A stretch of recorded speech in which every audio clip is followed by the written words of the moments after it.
All right, guys, we're back and we're going to get going on designing again.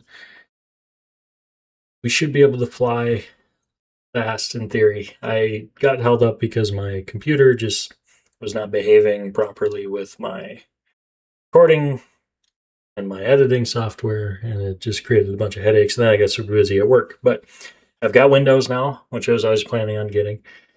And with Windows back, we should be a little bit more stable to get some of this done. So, with that being said, let's get into where we were and where we left off. We had just kind of designed up a good chunk of requirements. I'll admit they're pretty all over the board and not super well organized, but we did get some requirements. With that being said, I kind of want to grab a notepad here.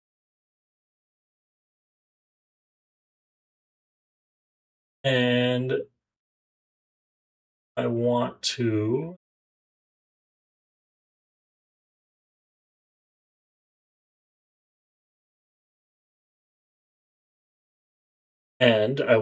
maybe organize this a little bit better for our brains. So part of this series is not just about teaching you step A to step B to step C, but it's also maybe trying to either oust myself or show some of the engineering decisions and some of the engineering flows and kind of ways to organize the thoughts in the brain and all those things I need to go into making this project happen so that when you approach one, you haven't just been told, here's how you do A, B, and C, and I just know these things. It's like, here's how I thought through and got to where we got to. It's going to make everything take longer, because that's how engineering goes. But in the end, I think we'll get some good knowledge. So I kind of want to, at this stage, I took a look back at this page, and the first thing I thought was, wow, I can't even tell what's going on here. I kind of want to organize it a little bit nicer just in a notepad here for my brain. So one of the things that's key is, and my cursor's being weird, but one of the things here that's key to me is this advanced general purpose routing board. So that's a big one. We want a routing board for wires. Kind of what I'm thinking in my head when I hear that. So what does it mean? The board can connect two separate circuit boards to each other without a soldered connection. Yes. Which in its essence to us means I can connect a Arduino PCB I to a sensor module. That's, maybe I didn't make that clear in the last video, but that's kind of what I'm imagining here. And we want to do this with screw terminals. That's a big one. We don't want to be stuck soldering these things because solder joints are actually pretty fragile. A screw down hardware terminal is pretty strong, and I think it's the one we're going to want to use. So we're going to go ahead and use that. So where we kind of left off is a couple of action items, which is where the ClickUp is coming in. We've got the ground investigation.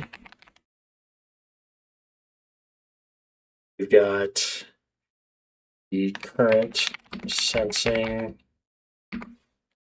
I guess we can just call it the power sensing schematic.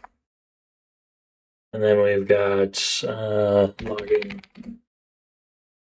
capabilities. So these are all things that, to me, when we think about this board, we have to get through these engineering challenges. So I think the first thing I want to do is I want to get this one out of the way because this one's kind of should be easy one. And as much as I say easy, I come up and start with a caveat here. But the question in my head I ask here is, okay, well, how many power sources do I have, right? Am I feeding this board with multiple power sources? Am I feeding it with one? Are the power sources going to have to interact with each other? Yada, yada, yada. So I think, and see, this is this is kind of a preference question, right? We have kind of two design schematics for this. I don't really have a circuit editor. I actually don't have KiCad installed on this yet. I'm going to do that in the background here. Because at some point this is going to be helpful. So I'm just going to go ahead and get this running. So I guess you guys can see how to install it.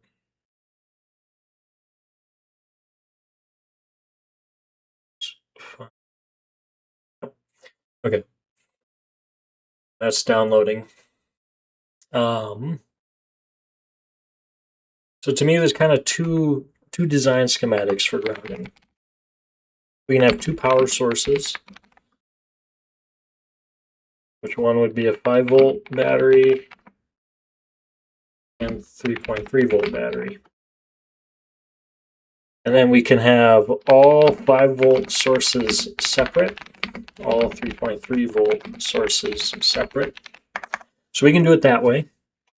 We could also do one power source, derive power from it.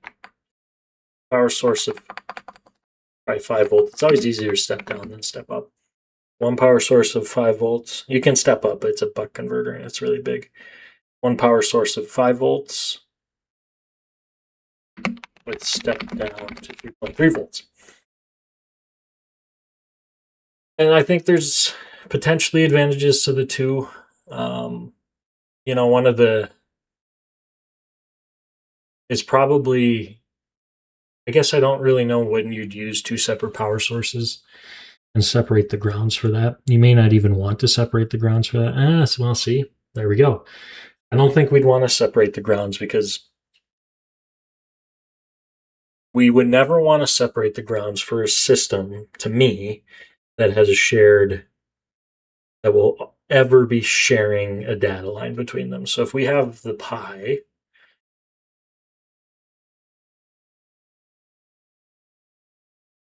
boys, it's a big download. Done. It's going. But if we have imagine we have an Arduino talking to a sensor, and they use two different voltage levels, right? Let's say the sensor uses 3.3 volt, and we plug in 5 volt to the Arduino board. Well, the Arduino is going to need to, I guess there's a couple things that go with that, but let's say the Arduino has 3.3 volt data line output, and we output that out to the sensor. Well, if we put a 3.3 volt battery for the sensor and we give it a ground, and then we give a 5 volt battery to the Arduino and we give that its own ground, those two grounds are not going to agree with each other, and we're going to have a bit of floating in between them. And when you have that floating, let's see if I can just get a little, I think there's just need a,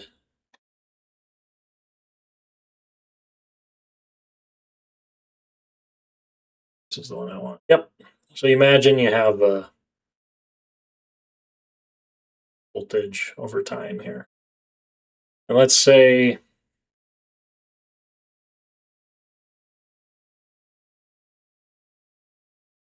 color. All right.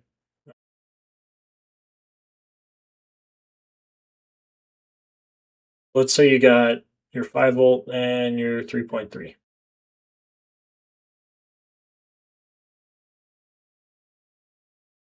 And then we take a look and we do our grounds. In theory, our ground should be at 0, right? That's ideally what you want. These voltages are going to fluctuate, the voltages are going to fluctuate related to ground. The only way to ensure this ground stays at 0 is if we force them to be connected. If we force them to be 0, you can imagine if we had, let's say this is ground of 5, and then we have another ground of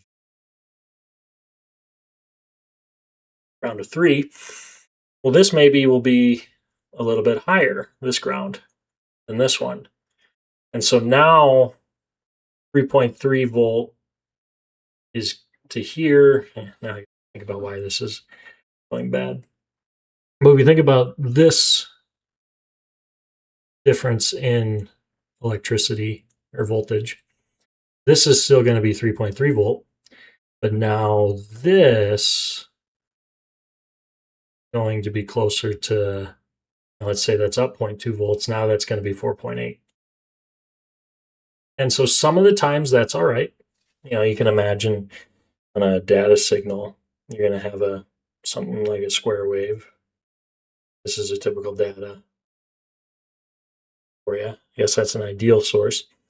And in reality, you might get something more with slew rates like this. Never going to be perfect. And then in this case now, we might be getting voltage comparisons that aren't getting up all the way.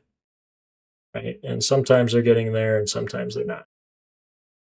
Because we have this difference in voltage for this ground, what it's comparing to, because that data source going to this sensor here is only going to be compared to that ground. And so we lose 0.2 volts there. Well, let's say this is at 5. Let's say the data is told to have a threshold of, you can go down to 4.75. I can't remember exactly what that concept was in electronics, but you have a kind of a detection point here you're supposed to have, and we cross that threshold. Well, with the floating ground, with it being shorter, there's a good chance we don't get all the way up there. And so then the data doesn't register, and then you get all these instability issues. And that's why, I ran into this early on, is I didn't realize I had to put the grounds together. And sometimes it'd work and sometimes it wouldn't. And I was like, why is that? Well, this is why, is because you've introduced this floating ground, which sometimes it'll be enough to get that voltage difference, but other times it won't be. So that is, to me, justification for why we want to stay away from two separate grounds unless we know those sources are completely independent from each other, which that's, not necessarily a bad design schematic for other applications, but in rocketry, usually you're going to have a microcontroller talking to a sensor. So we are going to go with one ground, one power source, and it's going to step down to 3.3 volt at power source. So, and confirm, yes, one ground is what we're going to confirm there. So we can confirm that, close it out. We've decided on one ground. And that gets logged in our design decisions here on one ground, one power source, step down option. So what does that introduce in my brain before we move on from the whole how are we powering the board? Well, to me now, let's see. We do. Fine, sure. The free tool will help them out. Let's just get a little project.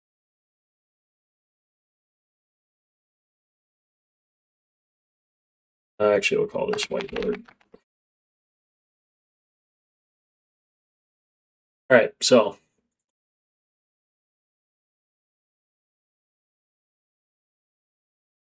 when we look into KiCad, what I wanted to talk about was kind of what there's a secondary decision that comes with the power scheme now. So this is, by the way, not how you use KiCad. I'm just kind of using it as a board for us now, since it has the circuit things we need, and it'll make it easier.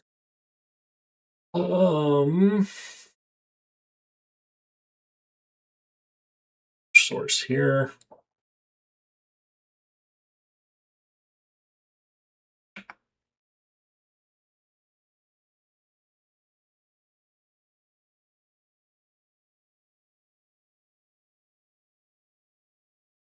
source. No, I just want a typical.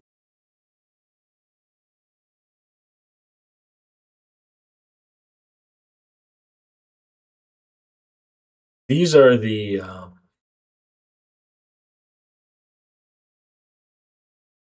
if we look at what I'm looking at here, the Spice stuff. Spice is a simulation, so KiCad has some built-in simulation capabilities, and these Spice symbols have that connected to it. See, that's what we're looking at. And so you can actually run simulations here, although I wouldn't really recommend doing it. I think there's LT Spice is a lot better one if you're a Windows user, and Spice if you're they're just, I think, better tools in general. But KiCad's got a good primitive one if you need to get some basic stuff going. It's Spice, but there's better. So we have our one voltage source, we have our one ground, and our one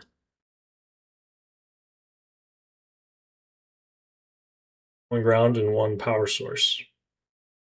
Now, if you think about a typical Arduino and some of the Raspberry Pis, they might have a little 5-volt input here, power. A lot of times will have a little 3.3-volt output as a pin. Okay. So if this is the case on the board, we are going to want to kind of put a 5-volt there, ground there, and then we take this 3.3-volt, branch off this 5.5-volt,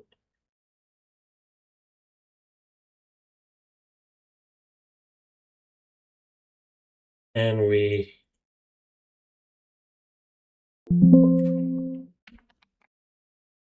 like this. Descriptive of what I'm doing. But you can imagine a scenario where we have a 5-volt input there,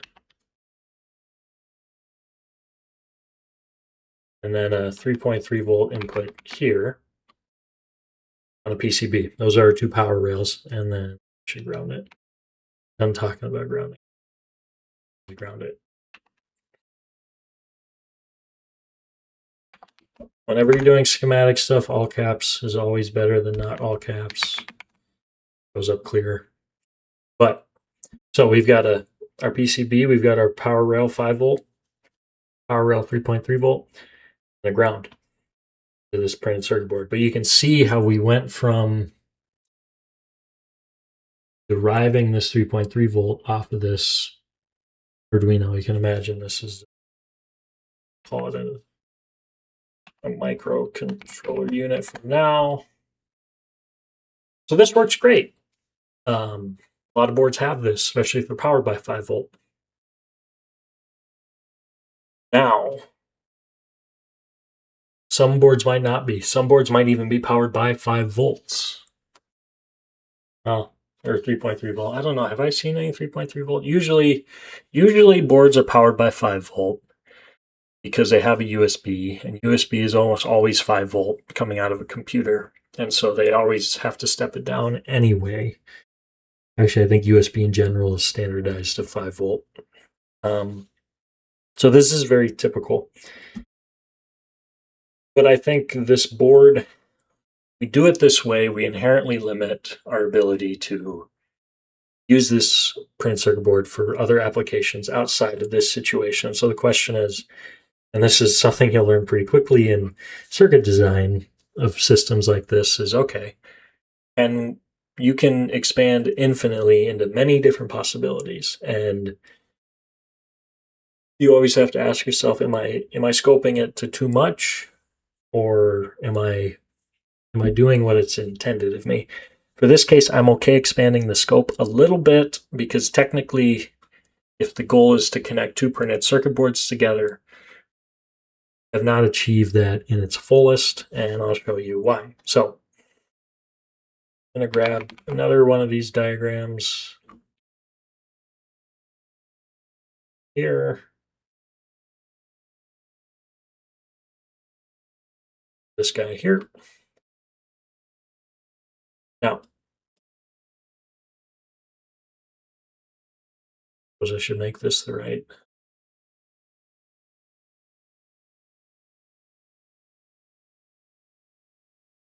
Yeah. So, other power scheme we can do, and I think this is the one I'm going to want to run, is we don't rely on this 3.3. Instead, we put in an LDO. Linear dropout regulator. Just want to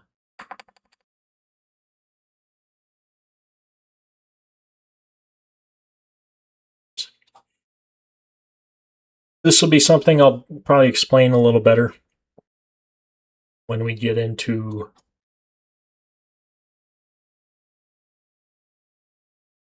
F, J.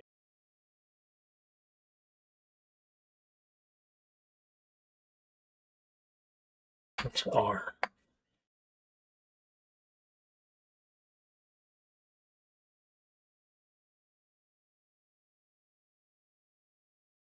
Trying to find these. There we are. So we're going to use a linear regulator, and I just want to find a simple one here. This will probably be the one we end up using, actually. So an AMS linear regulator. All it's, if you want to think about conceptually what's going on, and I have to do that right now because I don't know off the top of my head how they work. They're drop-down voltage sources. They're very tiny little silicon chips. If they have a 3D model I can look at. I'll pull in a second. But you can see the a couple specs on this dropout regulator anyway. As a 1 amp output, this one is a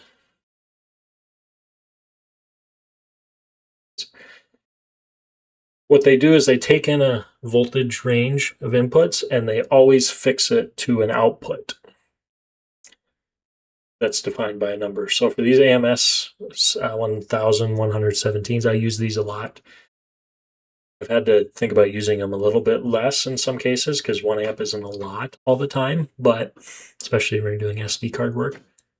But they do the trick. So this right here, and we can read the data sheet at some point. You probably have a data sheet for me to read. I know this one's probably getting long. There about it. So we take a look quick at just this AMS package. This opening covers gives you a good idea of what's going on. So here's adjustable and fixed voltage regulators designed to output 1 amp. A voltage guaranteed maximum 0.3. What I kind of care about is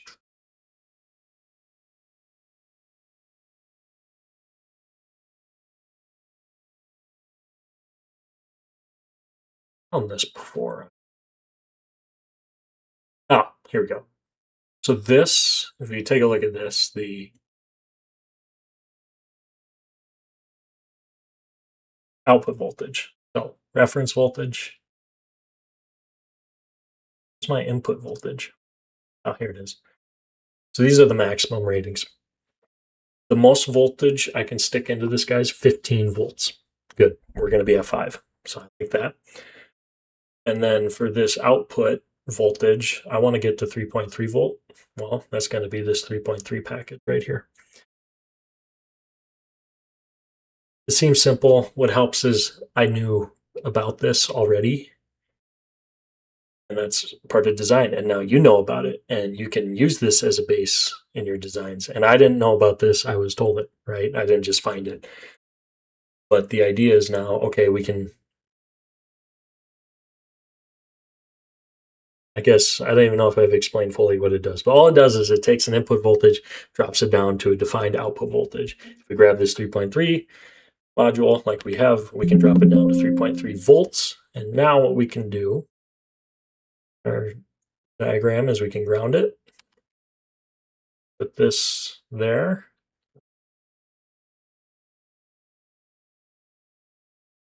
And I can feed 3.3 volt that way. So when you think about an engineering choice, we have this schematic, which is battery, print our module, and then the microcontroller.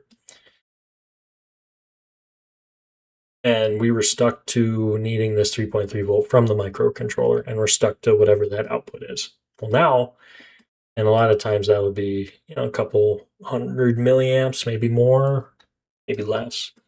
Now with this design, we've got a 1 amp output on this line here that's only is not based on anything that's happening here. So we get the 1 amp power here that we can feed to sensors. We get a 5 volt power here that we can feed to sensors, both directly from the battery, and then the battery's feeding the 5 volt, and everything's grounded. And so that's just going to give us a little bit more flexibility into this board, and we can integrate this onto the board directly. And this was something I wanted to see.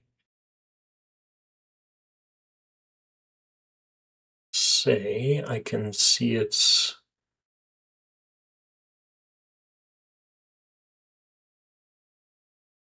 up in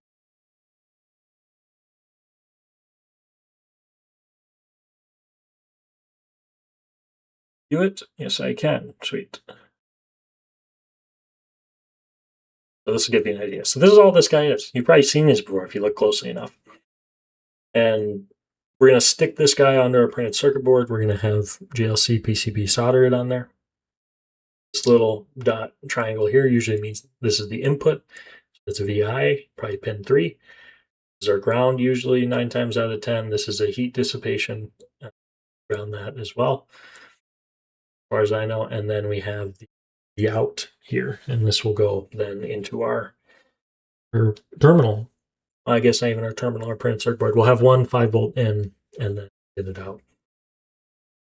Now there's we could go even another direction. We could say, well, it's not good enough that no, just kidding. I was going to say we could have added a terminal instead of this and created a switching mechanism, kind of a lock key type switching mechanism that forces us to either pick one battery source or the second one, but we did scope it down to we only want one power source. And that's just an arbitrary decision. And that's something maybe to get comfortable with too, is we've kind of arbitrarily decided one power source. We could very much make a complex control schematic that lets us put in another one here, 0.3 volt, that we can put in, somewhere.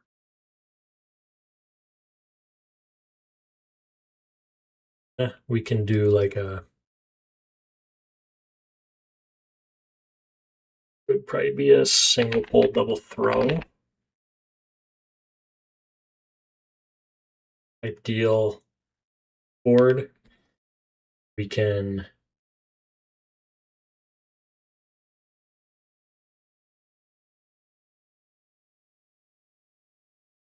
this would be going to the board. But we could do a situation like this very, very, very easily, where now I'm almost tempted. I'll have to think about it. I am tempted to do it this way. But what we can do is we could add the ability to have a second power source in here, because let's say this battery can't give us enough, by just putting a switch, right? And the switch essentially says, hey, I don't want to use the 5 volt battery only. I want to use my own 3.3 volt source, or my own any source, really, if you think about it, because we're just going to share the grounds anyway. This could be 9, this could be 12, 15, so maybe we will do this. And I can just put a switch on this printed circuit board, and now I can always toggle back and forth between, hey, I want to be in 1 power source mode or 2 power source mode, and then we can, have some labels on the board that clearly show what we're doing there with that. So we'll maybe go down this direction. I think that might not be a bad idea.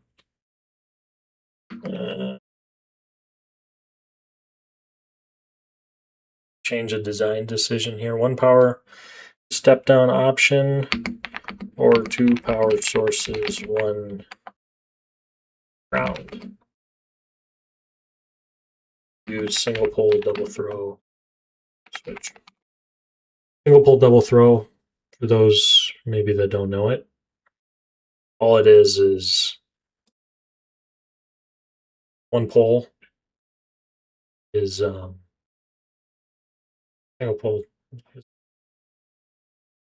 single double throw. I don't remember what single pole double throw.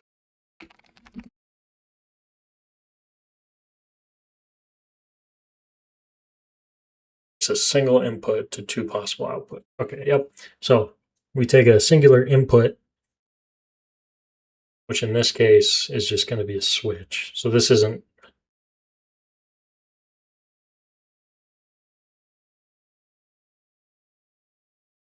No, this is the right one. Yep. Okay. So it takes 2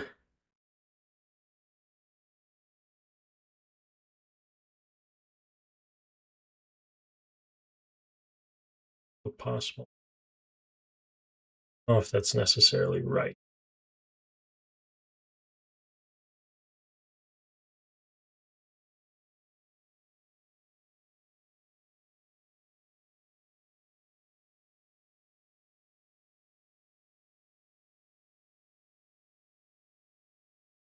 This is where we want to use it. This is where a tool like AI can come in handy because I'm trying to think through it now. Would a switch that switches us from 1 power source? Well, it's I guess it's more of a transfer switch. If we think about it. That's maybe the better way to put it. This is a huh? And there's the question: is a single pole double throw the same?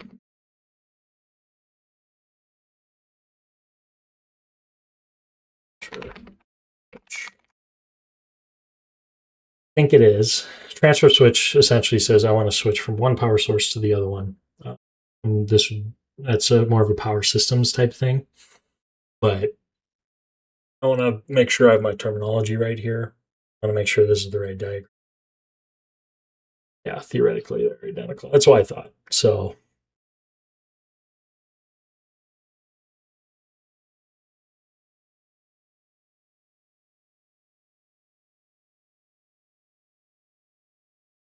which we may want to go down this route. So that's something to think about. A transfer switch. We'll talk more. Well, I guess let me just finish my thoughts here with this.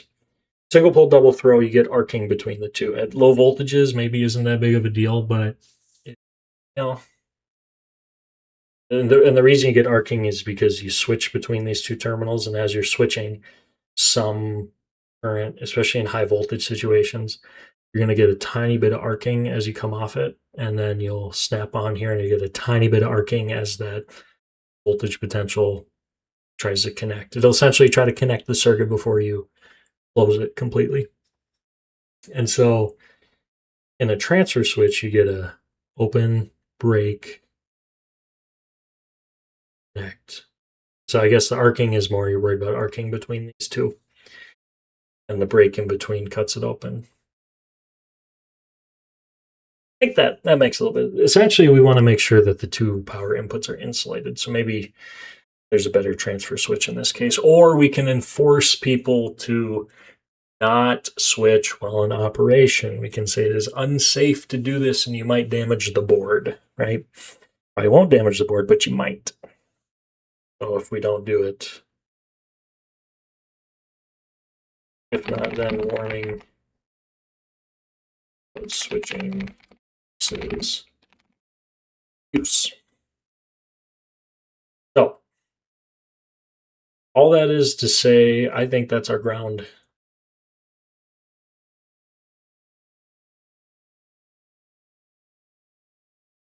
It did. All that is to say,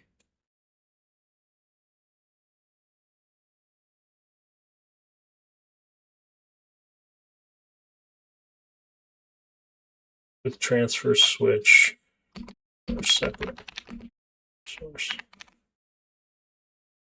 So we can use one power source for auxiliary source.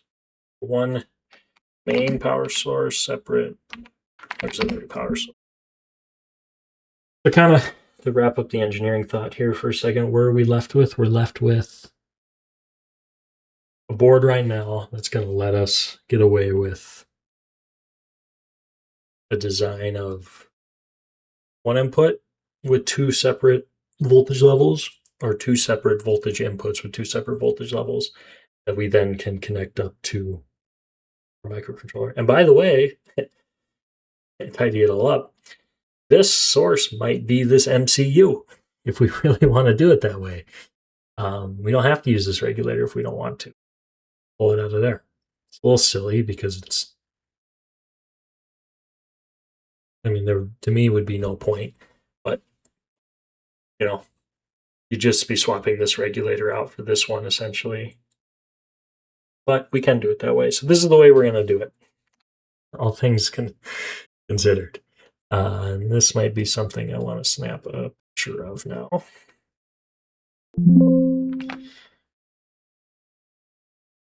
We can go ahead. Sorry, that might have hurt some eyes, some ears.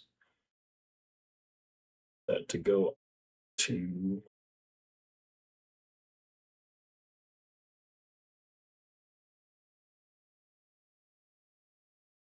I know I marked that done a long time ago. And maybe putting it here. So there is our one of our requirements and our research tasks figured out. You can see that took a little bit of thinking and kind of branching all over, but it's done now. So hopefully that recording went good. And I will talk to you guys in the next video where we'll probably take on another one of these requirements.